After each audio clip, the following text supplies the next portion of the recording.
Welcome to the Deep Dive. Today we're embarking on, well, a truly unique and deeply personal journey. Imagine getting these profound questions about your own life, right? Your family's struggles, love, health, and then getting answers that weave this incredible tapestry of cause and effect, even spanning lifetimes. So we're diving into a case study today. It's drawn from a listener's heartfelt inquiries about her health, specifically an AIDS diagnosis, her relationships, the fates of loved ones. And our source material isn't just her questions. We also have a detailed karmic analysis from a spiritual teacher, offering these insights into the unseen forces at play.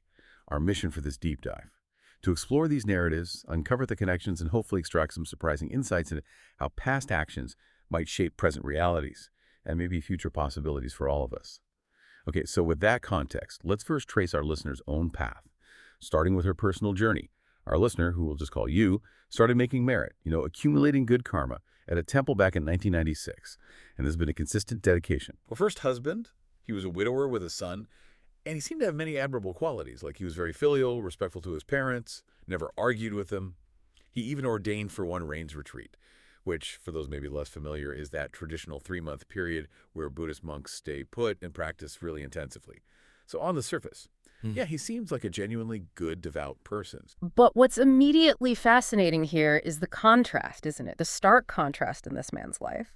You have this apparent piety you just mentioned. Right. Alongside this hidden history of, well, gangsterism.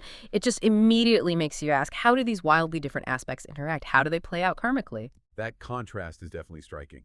Because, yeah, beneath that surface, a shocking past. He actually confessed to our listener that he was a former gangster, had killed people, and even had hidden war weapons, guns, bombs buried in the garden. Apparently no one else knew where. Before they married, he'd had many sexual partners, just connecting with anyone he found attractive. But her love seemed to change him. He stopped being promiscuous after they married, yet, tragically, he died at just 31. After only 3 years of marriage, he was only in the hospital for about 15 days, no prior symptoms, and then the doctor said he died of AIDS. And besides his past violence and promiscuity, he also gambled and smoked cannabis daily, only stopped like 10 days before he died. Yes, definitely. A life just packed with contradictions. So after his death, our listener and her stepson, her first husband's child, they were advised to get tested. The stepson was clear, but our listener, she tested positive for AIDS. And this is where the story takes another really heartbreaking turn. The first husband's nephew, described as kind, generous. He fell in love with our listener after her husband's death, and she, in this incredibly compassionate act, turned him down. To avoid spreading the disease, she told him straight, "Don't love me." Which is, wow, such strength and concern for him. Exactly. But then he threatened to harm himself, and the very next day, he hanged himself in the garden, left a letter saying her rejection was the reason. Everyone knew it. And this, understandably, leaves our listener asking that profound question: am I karmically responsible for his death? That's such a heavy question, and one people often face when tragedy strikes near them. Before we get into the nephew's specific karma, though, it's interesting you mentioned her second husband later. Yes, the one she married afterwards. What kind of, deep karmic link leads someone to take such a huge risk out of love? Knowing her diagnosis, that itself is telling. Absolutely. We'll definitely get to him. So 4 years after her first husband died, our listener met her current husband. And with just immense courage, she told him about the AIDS diagnosis. His response, it was incredible. He said, "If I could be with you for 10 days, I'd die willingly." Yeah. And they got married. Now, fast forward 12 years. She hasn't been retested, shows no symptoms. She's wondering, is she really infected? Or could it possibly be gone? Yeah. Okay, so now let's bring in the spiritual teacher's analysis. Sure. Unveiling these unseen threads, Yeah. starting with the first husband's karma and where he went after death. Right. So the analysis suggests his early death and the AIDS diagnosis were due to accumulated negative karma from both this life and a past one. In a past life, he was apparently a gangster who killed rivals. In his present life, he continued killing animals or people. The source isn't specific on the latter beyond his gangster past, coupled with the promiscuity, gambling, and that daily cannabis use. At the moment of death, his katanimitta, that's the mental sign reflecting his karma, was dark, very negative. As a result, he went to Mahanaraka. This is understood as the fifth great hell, one of the most severe realms. Wow. Their hell guards are described as force-feeding him hot black acid and hot ash, specifically as retribution for his cannabis and alcohol abuse. And the teaching says he'll suffer there for a very long time before facing other consequences. That is incredibly stark. But wait, he ordained for that rains retreat? Didn't that count for something Yeah. against all that negative karma? It absolutely counts, yes. The power of ordination is real. But as this case really highlights, even profound spiritual acts aren't necessarily a get-out-of-jail-free card, especially for a lifetime of immense wrongdoing. His merit from ordaining, it only prevented him from going to an even deeper hell, and maybe shortened his stay somewhat. But it wasn't enough to stop the suffering, because his sins were just too vast. And crucially, his intention during the ordination wasn't entirely pure or dedicated. Intention matters. Immensely. So the insight here is about the purity of intention and the sheer scale of the accumulated karma.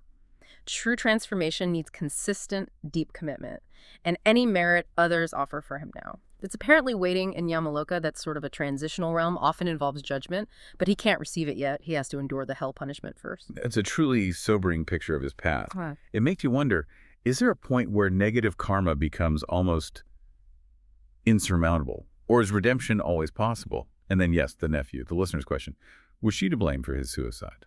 Well, addressing your first point, the path to redemption is complex, certainly, but the potential for positive change through merit and pure intention is always there. It might take immense effort, but it's possible. Now, for the nephew, his suicide, the analysis says, was rooted in a past life pattern. A pattern. Yes, apparently he had repeatedly killed himself in past lives due to disappointment in love. Hanging was one of the methods he used. This created what the teaching calls a blueprint or a success pattern, a kind of karmic groove that stuck with him. Wow, a blueprint for suicide. That's chilling. It is. It shows how these deep emotional patterns, even self-destructive ones, can form these karmic imprints that echo across lifetimes, influencing how we react to similar situations like heartbreak. He went to Yamaloka, where officials are described as repeatedly dragging and slamming him to the ground, causing immense suffering. Oh, terrible. But for our listener, is she connected to that karma? No. The analysis is quite clear. She carries no karmic debt for his death. She had zero intention to cause his death. He acted entirely on his own accumulated karma, that tragic blueprint he carried. That must be some relief for her. But it still highlights this terrible burden the nephew carried. How do these blueprints even form? And can you change them? And then let's turn to the second husband, the one who showed such unconditional love. What about his issues? The chronic back pain, the swollen feet? These blueprints, they're essentially powerful karmic habits formed by repetitive actions and, crucially, the intentions behind them. They can be altered, yes, but it takes conscious, sustained effort. You have to actively cultivate opposite positive patterns. For the second husband, his physical ailments, the back pain, swollen feet, they're linked to past karma, specifically a habit of kicking people who angered him and destroying objects in frustration. So the path to healing involves practicing sila, that's moral conduct, precepts engaging in havana meditation, actively releasing animals to give life as a counteraction, and dedicating the merit to those he harmed in the past. The teaching suggests mild cases can heal this way, and severe ones will at least ease with consistent effort. What about his gambling? He apparently has some luck, plays snooker. Does that carry weight? His gambling luck, interestingly, seems to stem from past lives. He gambled then too, but also made small merits with some of the winnings, praying specifically for luck in his games. So this small specific merit gives him temporary luck now, but the teaching says it will run out eventually. As for snooker, if there's no betting, it's just a sport, no issue. But if betting is involved, then yeah, it's gambling. Creates negative karma, wastes time that could be used for merit making. And his potential ordination. A Yeah. listener hope for that. That depends entirely on him, on his heart's readiness, as the teaching puts it. It requires an extreme understanding of life's real goal, truly seeing the danger in samsara, the cycle of rebirth, and committing to consistent monastic practice. It's not a casual decision. You know, as you detail these histories, this pattern around alcohol and violence really jumps out. It seems to ripple through the families. What does that tell us about collective karma? Can you break such a cycle? I mean, the analysis brings up others too, right? Like the first husband's mother dying from alcoholism. Absolutely. That ripple effect is a very real concept in karma. It shows how patterns can echo through generations, creating a kind of shared environment or predisposition. Now, individual karma is always primary, but these collective family patterns can be powerful. Breaking them, it requires someone, one person, or maybe more, to consciously choose a different path. to make strong positive merit and intentions to counteract that negative family blueprint. Right. In the mother's case, yes, she died from alcoholism, often drinking secretly for socializing. She also went to that same fifth great hell, Mahan Naraka, Wow. and is described as being force-fed hot black acid, similar torment for a very long time before she can potentially receive any merit transferred to her. And the pattern continued. Our listener's brother-in-law Yeah. died young, drunk driving He accident. died in his 20s, fell asleep driving after drinking all night. He, too, went to that same fifth hell, the hell of alcohol, as it's sometimes called, force-fed the hot black acid. Just awful. Hmm. And his short life. Any specific karma? His accidental death and short life were linked to past karma of habitually killing cattle and buffalo, specifically to make snacks to go with alcohol for his friends. Another link between killing alcohol and negative consequences. It's truly heartbreaking seeing these connections. What about the second husband's father? He died differently in an accident. Yes, he died in a pickup truck accident, brain shattered instantly. The analysis says he was a wandering spirit, a sampavesi, for a long time sort of stuck between realms.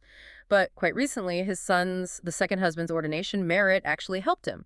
He was able to be reborn as a Bhumatheva, which is like a celestial earth deity or nature spirit. So merit transfer really works then. It shows the profound power of it, yes. Yeah. Especially from a loved one who undertakes serious spiritual practice like ordination. Okay, let's shift to our listener's mother. Her health issues, allergies, asthma, that chest tightness. What's the karmic root there? Her respiratory problems, the allergies and asthma, they stem from past karma in an agricultural society. She apparently raised animals for sale ducks, chickens, and when transporting them, she'd crowd them really tightly into cages. Oh, no. Yes, causing them to suffer terribly, even suffocate, due to lack of space and air. So the healing path involves accumulating more merit, continuing to release animals specifically to give them life and freedom, and dedicating that merit to the beings she harmed. Her current practices have already helped significantly, apparently, but full healing needs that continued, diligent effort. It's a very direct link. Causing breathlessness leads to experiencing breathlessness. That makes a chilling kind of sense. Now, the children involved here also have their own unique karmic stories, don't they? The first husband's son, who is now a monk. He had a meditation vision of his father. Was that real? According to the analysis, that vision of his father was generated from his own thoughts and feelings, a projection within his own mind at that stage of meditation, not a true encounter with his father in another realm, but his deep bond with our listener, feeling like she's his real mother. That is rooted in past lives. They were mother and son before, mutually supporting each other. His ability to stay ordained for life, that depends on his own sincere intention, his dedication, truly seeing the suffering inherent in the cycle of rebirth and aiming for liberation. And the listener's youngest son, the one who's currently a novice monk. There was something about pineapple during her pregnancy. Yes, that's quite specific. Her severe morning sickness, where she could only eat pineapple while pregnant with him. That was due to a past life where she and this same soul, who was also her child then, lived in an agricultural setting. And when offering food to monks on alms rounds, despite suggestions to offer variety, they only ever offered pineapple. Just pineapple. Just pineapple.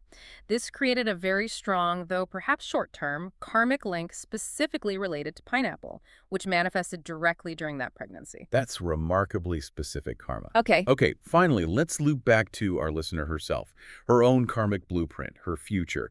Why do people love her so deeply, even knowing her AIDS diagnosis? Well, it goes back to past lives again.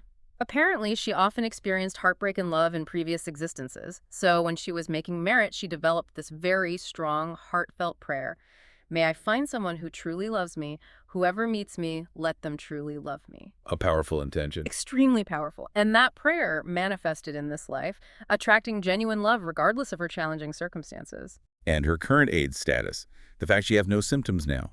The analysis suggests the initial diagnosis was likely during the incubation period. And while yes, some people do have very long incubation periods, she absolutely should not be complacent. The advice is clear. She needs to accumulate much more merit, focused on health, get retested, and continue taking precautions. Her current husband is also still at risk. It's a serious situation requiring ongoing vigilance and positive action. Understood. And what about her wider spiritual path?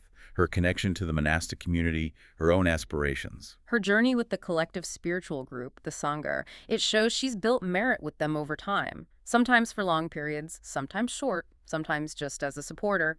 However, her ordination blueprint, that karmic tendency towards monastic life itself, isn't considered strong enough yet. It needs continuous nurturing through practice and merit-making. And her wish to be male in a future life so she can ordain. Yes, that aspiration is noted.